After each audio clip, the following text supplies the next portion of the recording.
Why did I start a stand-up night at the studio? Not enough comedy in Widnes and surrounding areas, in fact none at all. There's been local events kind of in Liverpool and all the major cities and whatnot, but obviously from being from Widnes and wanting to start something, Widnes was the place to do it. So that's why we started in Widnes. We started at the studio because it's a great venue and it's probably the only venue that we can have as a venue rather than in pubs or clubs or touring it around. It's not purpose built for stand-up at the studio, but as a stand-up night, you've got a stage, you've got a captive audience, you've got people at bars going, talking and chatting amongst themselves and fighting and whatnot. I don't think there's been any fighting at any of the comedy nights up to now. But no, because it's a great venue and everyone that's been and performed at stand-up at the studio has said what a fantastic venue it is. So it's the best venue in Widnes. How did I first get into comedy? The age-old thing of making people laugh, bigger and tougher kids at school, you get out of it by making them laugh. And also kind of not handing homework in time, making the teachers laugh. You can get a lot of people on side by making them laugh. So that was it, just general all-round performer and what's the word, idiot at school that didn't really like work but loved messing around and making everyone laugh. And I just think making people laugh, it's a nice thing to have if you can do it. I've struggled slightly at the stand-up nights, but the majority of people I know can laugh. I don't know if that's out of pity or genuine comedy value, but it's a really good thing to be able to do if you can do it, and that's how I got into it, and that's where we are with it today. Me here trying to make people laugh. The first time, I didn't really start as a stand-up for the first time I ever did anything. The first performance we did was live sketch shows.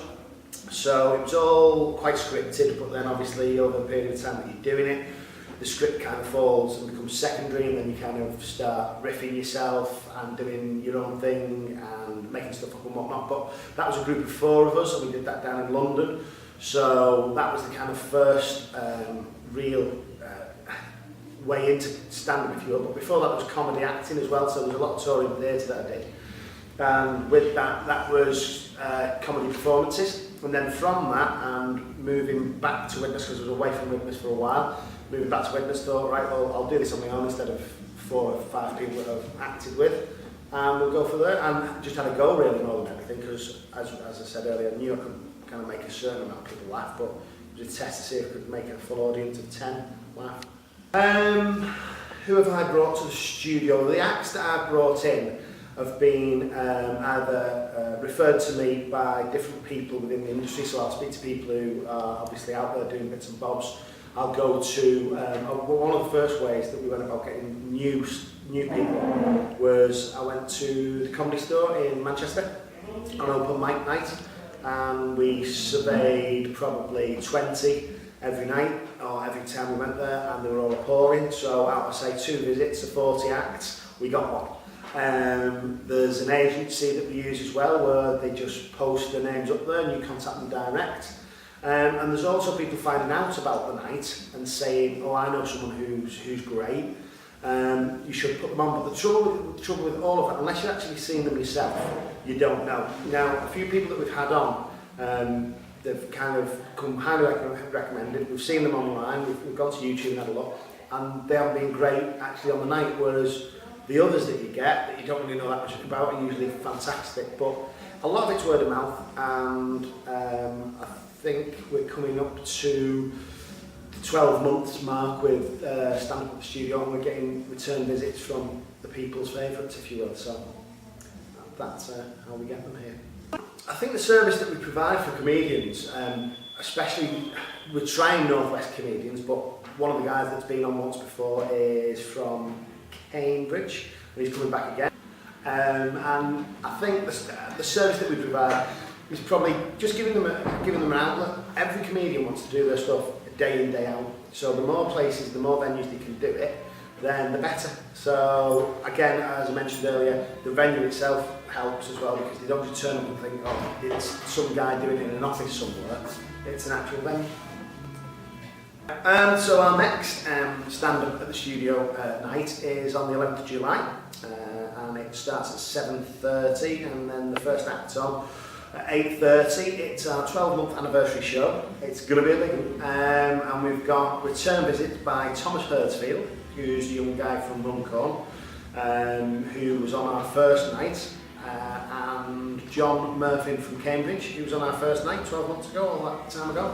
He's back on as well, so he's coming up, and witness his favourite stepson, Tony Vino, who has been a crowd pleaser. The last time he was on, everyone keeps asking for him to come back, and we finally forced him to do that. We've got pictures of him doing things with his friends. But no, he's coming back as well, so yeah, so it's going to be brilliant, absolutely fantastic. £5 as well, which is an absolute, it may as well be for nothing, it's that cheap.